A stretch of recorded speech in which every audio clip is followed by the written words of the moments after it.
बिस्मिल्लाहिर्रहमानिर्रहीम। अस्सलाम वालेकुम काश्तकार भाई, इस वक्त जो आप स्क्रीन के ऊपर जो आप तस्वीर देख रहे हैं गंदम की फसल की, ये हमारे लकी मरवत के काश्तकार हैं। गंदम की फसल काश्त की रस्ट और कुंगी की बीमारी का हमला हो गया है। आज उन्होंने हमसे ये राब्ता किया है। वो ये पूछ रहे हैं कि इस फसल के ऊपर मैं कौन सा स्प्रे करूं जिससे मेरी फसल बच जाए, ख़राब होने से बच जाए, ख़त्म होने से बच जाए।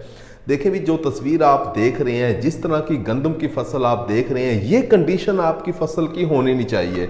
इस कंडीशन का मकसद ये है कि आपने अपनी फसल को 10 से 15 दिन तक जाके देखा ही नहीं है। आज आप देखने के लिए गए हैं तो आपकी फसल ख़त्म होती हुई नज़र आ रही है। फ्लैग लीफ, सबसे ऊपर वाला झंडा पत्ता आपको ख़त्म होता हुआ नज़र आ रहा है। पत्ते के अंदर हरियाली नहीं है। देखो, जिस वक्त पत्ते के अंदर हरियाली नहीं है, पत्ते अपनी खुराकें नहीं बना रहे, कैंसर लग गया आपकी फसल को और वो आखिरी स्टेज के ऊपर है, इस वक्त आप क्या स्प्रे करेंगे और क्या उसका रिजल्ट मिलेगा आपको, किस तरह से आप अपनी फसल को बचाएंगे। आपको चाहिए था कि जैसे ही आपके खेत के अंदर शुरू के अंदर 2-4 पत्तों के ऊपर, 2-4 पौधों के ऊपर, थोड़ी सी जगह के ऊपर जब रस्ट कुंगी की बीमारी नजर आ रही थी, उसी वक्त अपने पूरे खेत के अंदर स्प्रे करवा लेते, आपकी फसल बच जाती। इस वक्त तक आप अपनी पैदावार का बहुत ज़्यादा नुकसान कर चुके हैं। हमारे वो तमाम काश्तकार जिनका ताल्लुक सिंध से है, वहाँ क्योंकि अब गंदम की फसल कटाई के मराहिल में है, कटना शुरू हो गई है या कटने के लिए बिल्कुल तैयार है, तो उनकी फसल तो रस्ट की बीमारी से बच गई।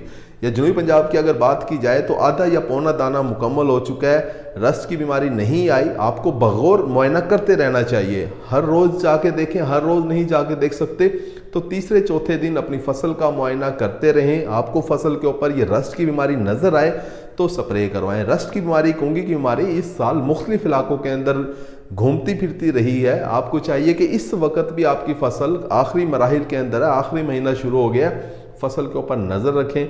अगर आपको बीमारी नज़र आती है तो उसका स्प्रे करवाएं।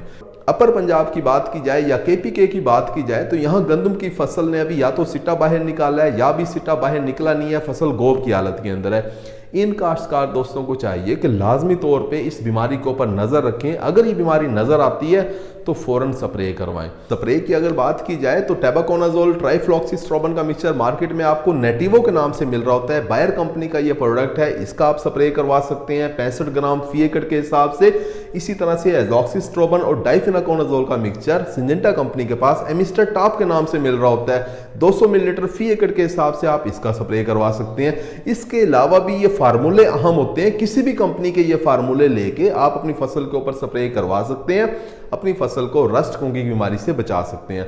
हमारे काश्तकार दोस्त ये पूछ रहे होते हैं कि क्या इसका दोबारा भी स्प्रे करना चाहिए। देखें, अगर आपकी फसल के ऊपर इस बीमारी का ज्यादा हमला नजर आ रहा है तो आपको चाहिए कि आप रिपीट स्प्रे करें, दोबारा स्प्रे लाजमी करें। 5 से 6 दिन के बाद फंजीसाइड का दोबारा से स्प्रे करें। उम्मीद है कि वीडियो आपको समझ आ गई होगी। अपना ख्याल रखिएगा। अल्लाह हाफिज।